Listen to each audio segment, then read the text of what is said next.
नमस्कार मंडळी, तुम्हाला दाखवत आहे आता मी प्लंबरचे काम करत आहे। मी काम कसं करत असतो, काय आहे, तुम्ही मेहनत कशी असते बघा। चला तर तुम्हाला आता नळ फिटिंगचे काम कसे करतात सुरुवातीपासून दाखवतो मित्रांनो। चला तर मग आपण जाऊया कामावरती। चला मित्रांनो, आपण आलो तर कामावरती। हे बघून घ्या, SWR 4 इंची पाईप आपण बेस सिमेंटमध्ये गाडून टाकली आहे आणि ती आउटलेट आणि इनलेट तर सर्व बघा तुम्ही। आणि त्याच्यासोबत आपण 1 इंची पाईप टाकलेले आहे। हे संडास आणि बाथरूमचे पाईप आहेत, आउटलेट आणि इनलेट। आणि गॅस पाईपसुद्धा काढलेला आहे आपण आणि ते बेस सिमेंटमध्ये आपण अगोदर टाकून दिलेले आहे। तरी बघूया।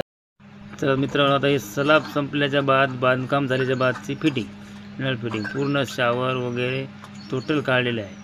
हे आतमध्ये झऱ्या मारून पूर्ण फिटिंग केलेली आहे, पाईप टाकलेले आहेत। किचनचे पाईप आहेत, हे आहेत बघा किचनचे पाईप, पूर्णपणे अंडरग्राऊंड पूर्ण फिटिंग झालेली आहे। हे बघून घ्या। आणि हे शॉवरचे पॉईंट आहेत, शॉवरचे पॉईंट आहेत, बघून घ्या मित्रांनो। सर्व पूर्ण झऱ्या मारून तयारी केलेली आहे। किती मेहनत करावं लागते बघा मित्रांनो, कमेंट करून सांगा व्हिडिओ आवडला तर।